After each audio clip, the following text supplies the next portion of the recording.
The Mansion in the Mist by John Bellairs, Chapter 5. When Anthony climbed out of the chest again, he was in the dark, empty bedroom in the large, creaky old cottage. Rain still rattled on the window, and thunder rumbled endlessly. With shaking hands, Anthony lowered the lid of the chest and stumbled out into the hall.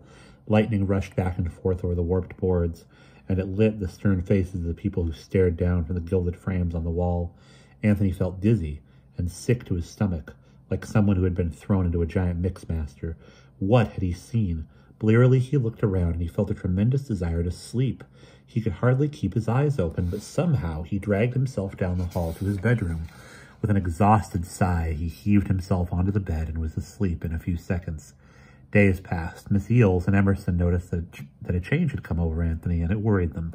He didn't say much, and his mind always seemed to be somewhere else. At mealtime, the two older people would ask him questions, but all they got were one-word answers. Sometimes in the evening, when Emerson and Miss Eels came in from fishing, they would find Anthony sitting silently on the porch of the cottage, listening to music on the radio.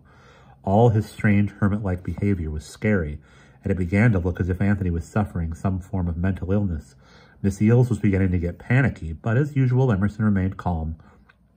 He was determined to get to the bottom of the whole business, and he didn't believe that Anthony was losing his mind. Something else was bothering him, and Emerson wanted to know what it was. One evening after dinner, Emerson walked out to the end of the dock and sat down next to Anthony, who was squatting cross-legged and looking out at the far end of the lake, where a dusky crimson sun was setting in a mass of dark blue clouds. The look on Anthony's face was far away and dreamy, as if he was living in some other world. After a quick, anxious glance at him, Emerson lowered himself down onto the dock and put his hand on Anthony's arm. "My boy," he began quietly, "my sister and I are worried about you. You just don't seem to be yourself these days. Is something wrong?" No answer. Anthony went on staring straight ahead. Emerson paused. He took his pocket watch out of his vest pocket, popped the lid, and put the watch back.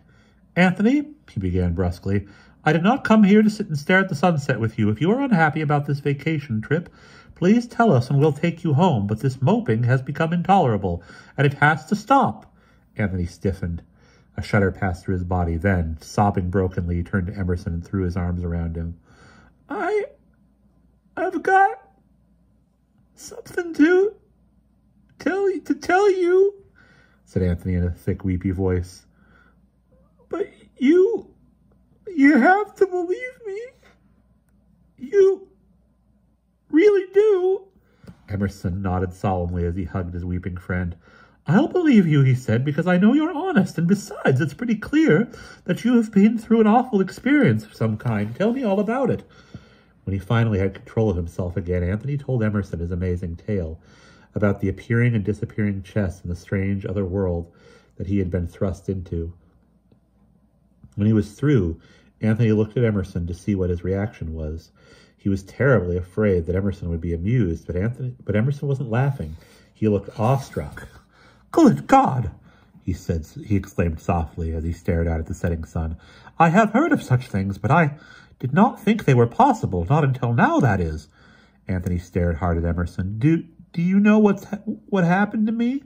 he asked in a faltering voice. "Do you know where that mansion is?" Emerson smiled wryly. "The mansion is a long way from here." "It's a long, long way from here, my friend, a long way." Emerson paused and picked up a flat pebble that lay on the slats of the dock. With a flick of his wrist, he sent the pebble skipping across the still waters of the lake.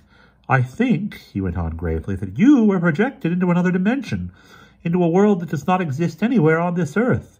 It's not in outer space either. I just have to say it's in another dimension. You see, Anthony, for a long time, people have wondered if there were other worlds like ours existing on different planes. You know, sort of like different floors on an apartment house. In your case, you seem to have stumbled upon a world that is held in place by magic.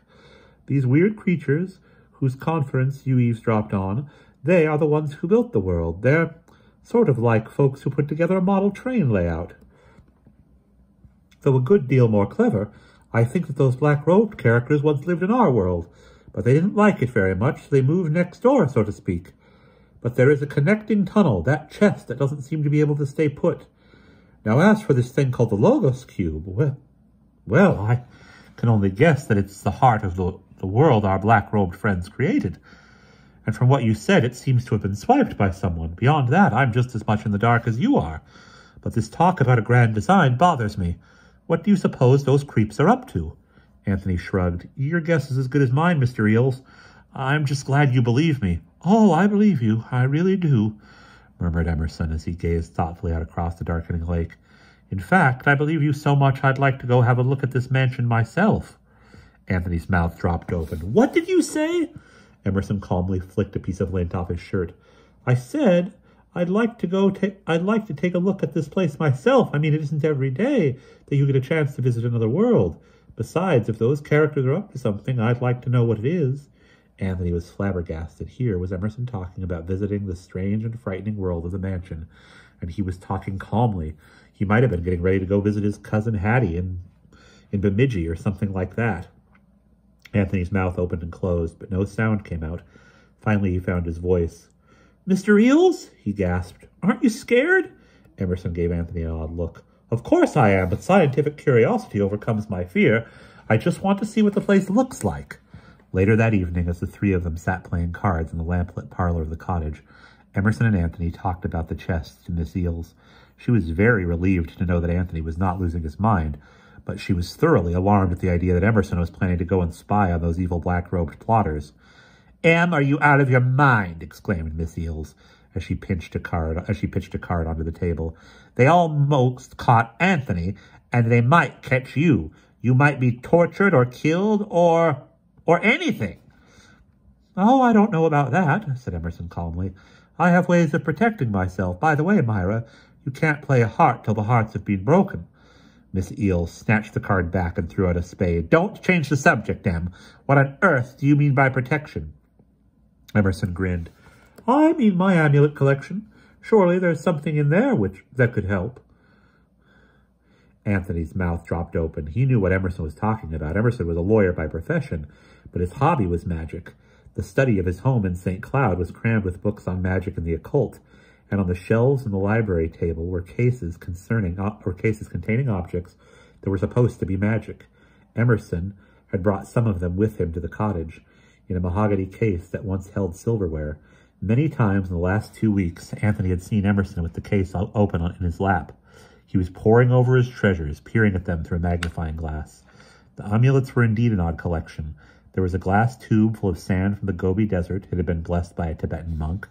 There was a medieval German coin hanging from a chain of bronze links, a flat glass case containing a scrap of paper that had been found on the body of a bishop after he died, Turkish coins with mystical inscriptions on them, miniature Russian icons in gold frames, cloth scapulars with pictures of obscure saints on them, gold-mounted teeth from the skulls of long-dead wizards, and brass medals and tiny ivory statuettes that glowed in the dark. All the amulets were fitted with chains or stout leather straps so that they could be worn to ward off evil. After an awkward silence, Miss Eels spoke up. She was just as skeptical as ever, besides being angry and frightened. "Look here, Em," she began in a severe tone. "Do you really think these trinkets will keep you from being grabbed by those weird-looking nuts in that mansion? Good heavens, you've never tested these things. For all you know, they wouldn't ward off a gnat.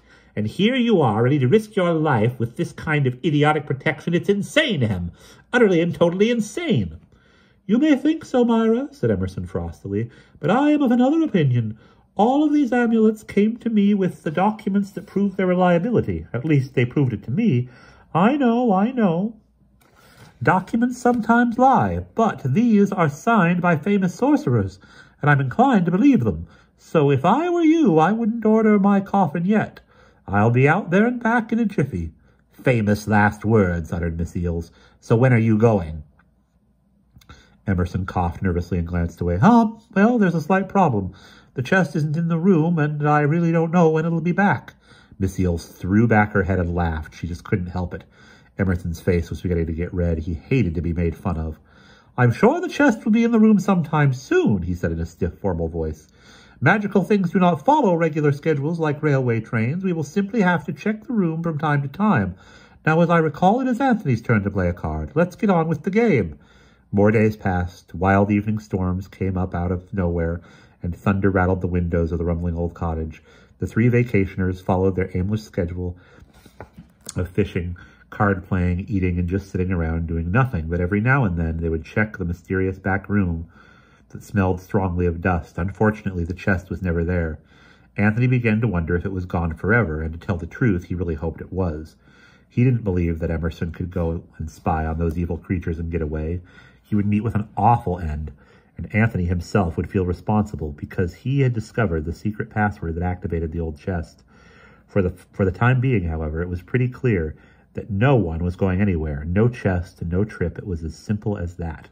One chilly evening, the three vacationers came rowing home after a successful time fishing out on the lake. A red sun was setting behind the distant pine trees, and its bloody light stained the ripply waters. Emerson had caught 3 lovely striped bass, and they lay on the wicker creel at the bottom of the rowboat. With one last pull, Emerson sent the boat gliding in next to the dock. But as he was reaching out to tie the mooring rope up to one of the posts, he let out a loud exclamation. "My Lord, for the love of God, would you get a load of that?" Anthony and Miss Eels looked where Emerson was pointing. In a second-story window of the cottage, a lamp was burning. With a lump in his throat, Anthony realized that this was the window of the room where he had found the chest. But all the oil lamps were downstairs. They always were. When they went to bed, Anthony and the others took candles from a collection that lay on a table at the foot of the stairs. So why was there a light in that upper room? Emerson looked at Miss Eels, and Miss Eels looked at Anthony. Everyone was thinking the same thing, and so, as quickly as possible, they tied the boat up to the dock and clattered down the boards to the front of the cottage, to the front door of the cottage. Abruptly, Emerson shoved the creel full of fish into Anthony's arms and told him to take them to the ice house. Then, at breakneck speed, Emerson tore into the house and up the stairs. A moment later, Miss Eels and Anthony heard him bellowing down the stairs. "It's here! The chest is here! I don't believe it, but it really truly is here! Lord have mercy on us!" Miss Eels gasped. What on earth was going to happen now? Anthony stood there in the front hall with the dripping creel in his arms. Like Miss Eels, he was wondering what next. Oh well, first things first, he said to himself glumly, and he went around to the side of the house to put the fish in the cooler. When Anthony got back to the front door of the house, he found Emerson standing in the hall with an excited look on his face. Actually, Emerson was more than excited. He was bubbling with awe and wonder and fear. Anthony had never seen him in such a state. Usually, Emerson was the calm, cool, collected type.